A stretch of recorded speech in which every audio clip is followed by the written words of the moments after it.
All right, everybody, welcome to the live futures trading pre-market forecast for Tuesday, December 12th, 2023.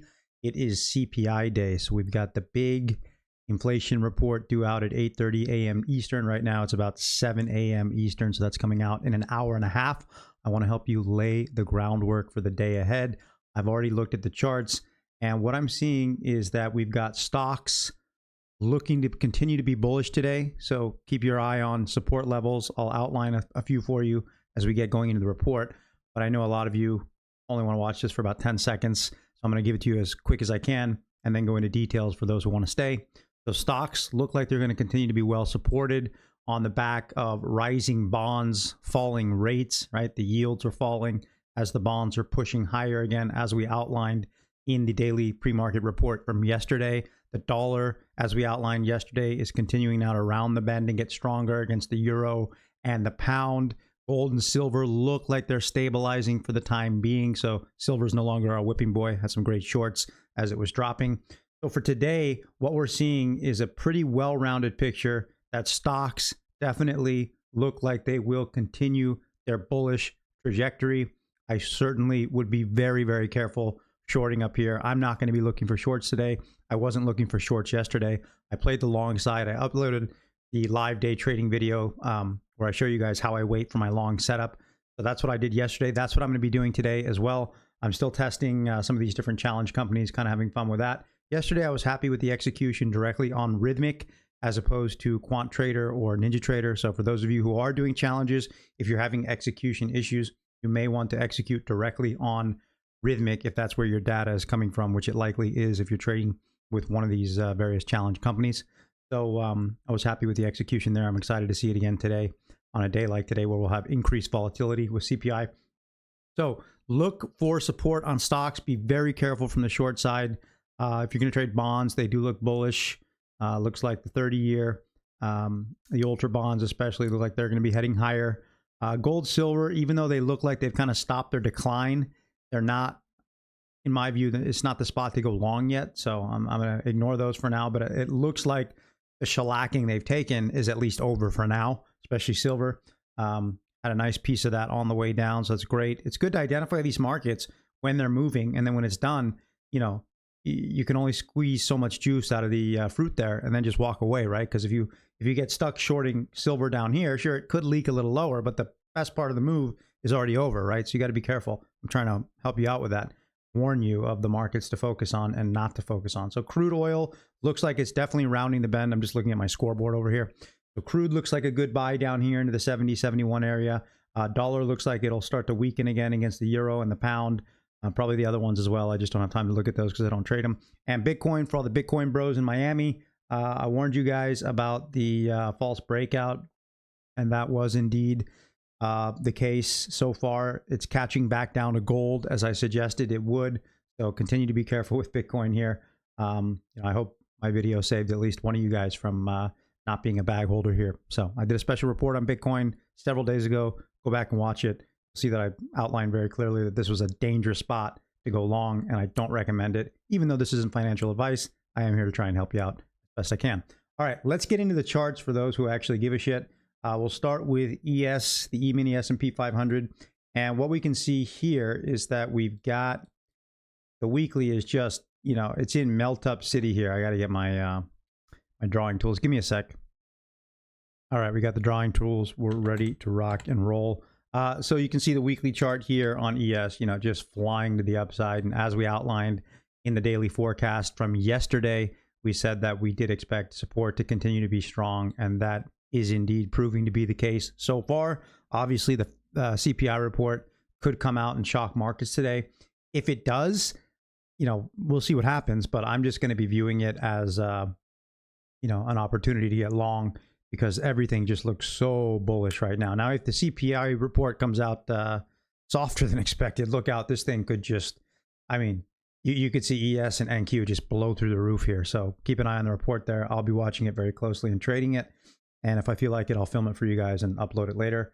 I like to focus on my live trading. You know, in terms of doing it out here on YouTube, I'm working up to that stage, but it's a lot of technical stuff I got to learn. The mic is still pissing me off, and we'll get to all that. So the ES is looking pretty darn bullish here. a lot of support into 46.60, certainly down here 46.40. Now, we are just pushing higher here, so you got to be careful chasing. I'm not really going to chase up here unless the intraday charts are confirming. Of course, I'm going to be trading NQ today, but ES does look bullish. I would just be looking for, see how CPI comes out and look to, potentially buy support down here. But again, that's your responsibility. You've got to use the intraday charts to tell you whether or not the support levels are confirming, right? That's really how you got to do it. You can't just go in blind because the day is bullish. Even if the day is bullish, but you buy at the wrong point, you can still get caught in a major pullback, and that's not fun. So you got to be careful with that. All right, let's go ahead and look at the NASDAQ. All right, had a sip of coffee, doing all this live. Same thing with the NASDAQ as we continue to talk about in the pre-market forecast. Looks like it's pushing higher. That was the one I traded yesterday. Had a good move on it. I don't know how many points I made, but it was like $1,600 on that. Basically the first trade of the challenge. It was like a $1,600 winner. So that was good. It could have been more, but it was kind of a choppy move to the upside, but I think I traded it well. Felt well. That felt good. All right, so NASDAQ today, you're pushing higher here. Same thing with ES. Sure, you got a little resistance here, but overall still very, very bullish. So again, I'm going to be looking. I mean, I'll play the short side even if I'm bullish, but I just have to. I know how to pick my spots very carefully. So for those of you who are just starting out, or you don't really have a trading system, once you figure out the direction of the day, right? I'm trying to give you a little bit of a heads up here before the market opens, but when you're trading and you see the market's bullish or bearish, just play whatever you're doing from that one side, right? It's a lot easier to play from one side of the market rather than try and play from both sides. All right, let's look at the Dow. The Dow here is also looking very bullish. I mean, again, we may see a pullback if there's a hotter than expected CPI, but I mean, these things look like they're getting ready to explode, to be honest. It looks very bullish across the board here. So I'm heading into this at this moment thinking that CPI is going to come in as expected or weaker, and that stocks are just going to eat that up and explode is what it's looking like. We'll see. Let's go ahead and quickly look at the 10-year. You can see called support down in here.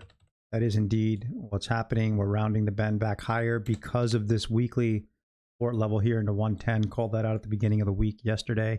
Looks like we're probably headed up here. So if we're going to be headed up here, that means that the bond market is maybe foreshadowing a weak CPI number because bonds are going up, rates are going down, right? This could be the catalyst that spikes stocks even higher if bonds continue to go up, rates continue to go fall. And the kicker is that the dollar continues to get weaker against the euro and the pound, which we'll look at in just a second. Let's go to gold and silver. You can see gold, like I said, I don't have much to talk about with gold right now. Called that top back here. That was nice on gold and silver. Played it on silver, made some money on silver, which was awesome. But now they're, it's anybody's guess. Are we going to get a little bounce? Probably, based on everything else I'm seeing, but it's nothing I want to trade right now. I'd stay away from gold and silver. Yeah, still trending down here, right? So I do think overall silver is still going to be weak, but I wouldn't be willing to short it until a pretty sizable bounce up to 24. And then even then I'd have to see what the overall picture looks like. And so for right now, it's just gold and silver to me are smart to avoid. Let's look at crude oil. Yeah, so here's the crude chart. I got to fix the angle of these charts. Getting the kink in my neck. My standing desk, I'm getting that this week finally. It's going to be awesome. I haven't been able to go pick it up in the snow, but the snow's melted, which is awesome. All right, so you got a nice support here on the weekly, good volume.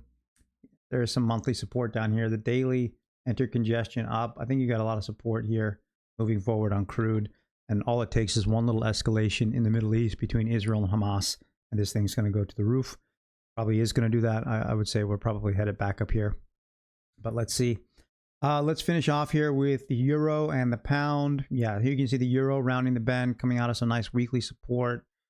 Looks like, for today anyways, looks like a weak dollar against the euro. Looks like a weak dollar against the pound. You got a very nice weekly support pocket pattern here on the pound. So I think the pound is going to get stronger against the dollar this week. We'll see what happens, but it looks like it's probably going to want to head back up here for all you FX traders. keep an eye on that, the pound and the pound crosses.